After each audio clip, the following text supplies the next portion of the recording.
আমার নাম মোসাম্মদ শিউলি আক্তার। আমার পিতা মৃত মোহাম্মদ এবাদত আলী।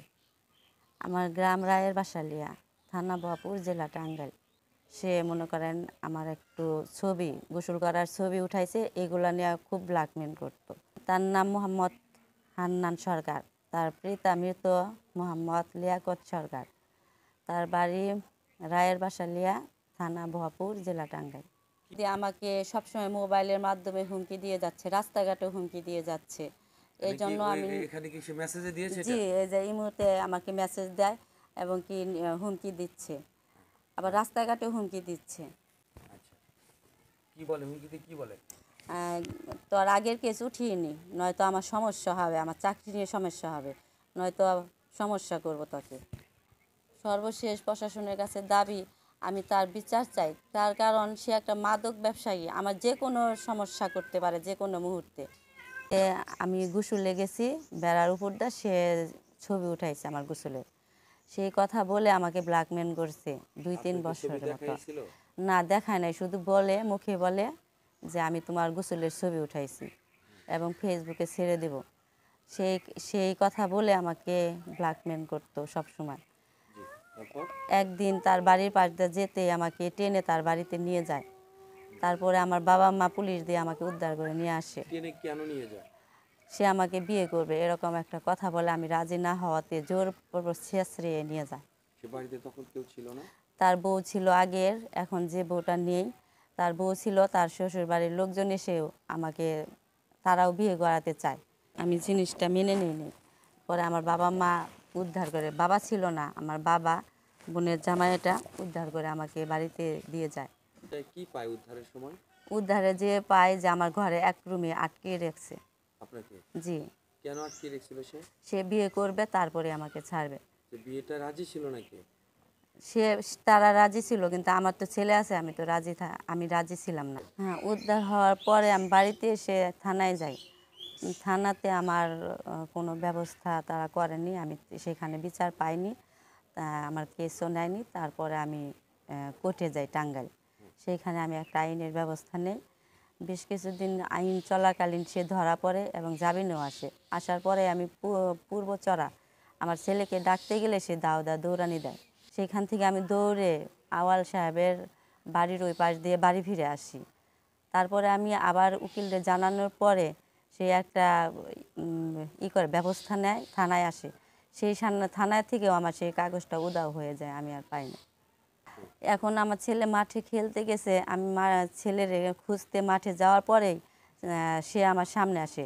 আসার পর এক চাচার ঘরে গেছি, সেই ঘরে যায়। ঘরে যাওয়ার পরে আমাকে ওইখানে বকাবকি শুরু করে দেয়। আমার চাকরি, ওই কেসটা যেন তুলি, সে চাকরি নিচ্ছে এবং 2-3 জন লোককে করছে, এই কন্ট্যাক্ট করছে, তার চাকরি ফিরিয়ে দেবে 8 লাখ টাকা কন্ট্যাক্ট করছে। 1,75,000 টাকা সে নগদ দিছে।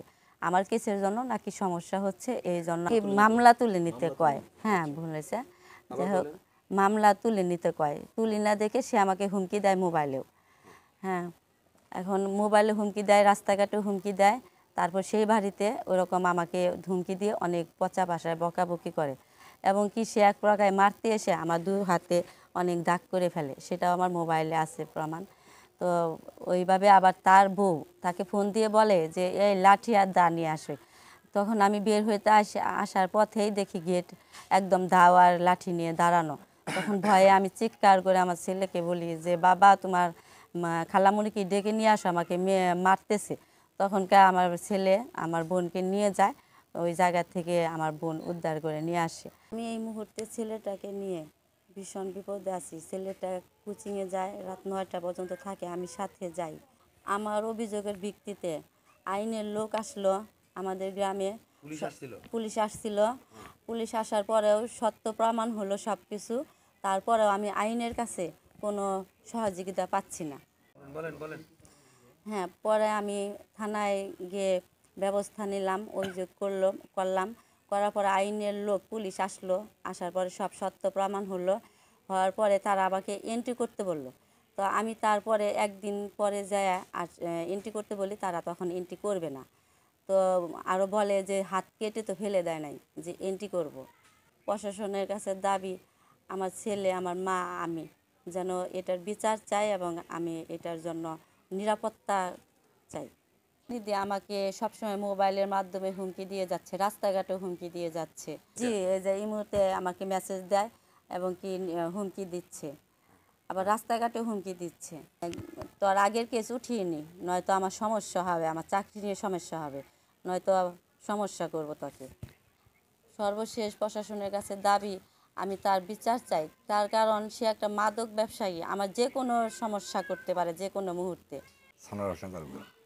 আমি যেটুকু জানি সেটুকু বলতেছি যে মাঠে গেছিল, তাদের হাত ধরে পারাপারি করছে, দাও বাস দাও আপনার লাঠি নিয়ে আসবার কয়।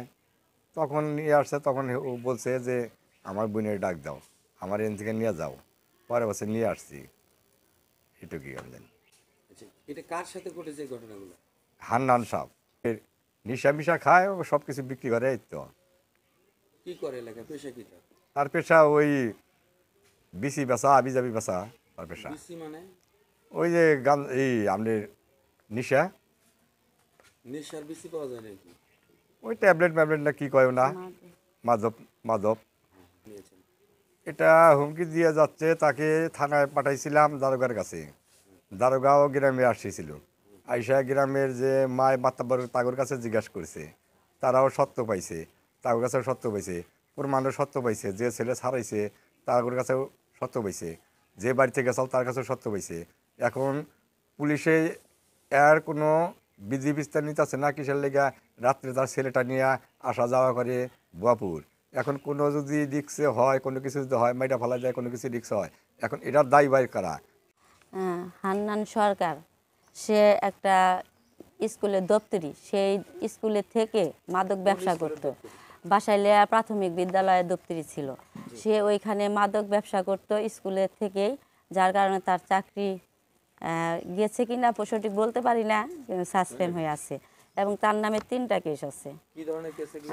এগুলা হচ্ছে একটা নারী ও শিশু ধর্ষণ, আরেকটা হচ্ছে মাদক, আরেকটা হচ্ছে বড় বউ 18 বছর সংসার ভেঙে তাকে তাড়িয়ে দিচ্ছে, আচ্ছা, সেই কারণে। তারপর? হ্যাঁ, তারপরে এই 3টা কেস থাকার পরেও সে এলাকার মধ্যে পরকীয়া করতে যে এক মহিলার সাথে ধরা পড়ে। পরে তারে গণপিটানি দিয়ে, হাতুড়ি দিয়ে গণপিটানি দিয়ে তাকে মারধর করে পাও ভেঙে ফেলে, যার চিকিৎসা 1 বছর পর সে সুস্থ হয় চিকিৎসার ফলে। আচ্ছা, এখন এই বিষয়ে আপনার তার প্রতি কি অভিযোগ? তার প্রতি অভিযোগ, সে আমাকে হুমকির মুখে রেখেছে। আমি আইন থেকে নিরাপত্তা পাচ্ছি না, যেখানে যাচ্ছি আমার কোনো নিরাপত্তা নাই। তার টাকার কাছে আমি এগুলা পেরে উঠতে পারছি না, আমার বিচার কেউ দিচ্ছে না।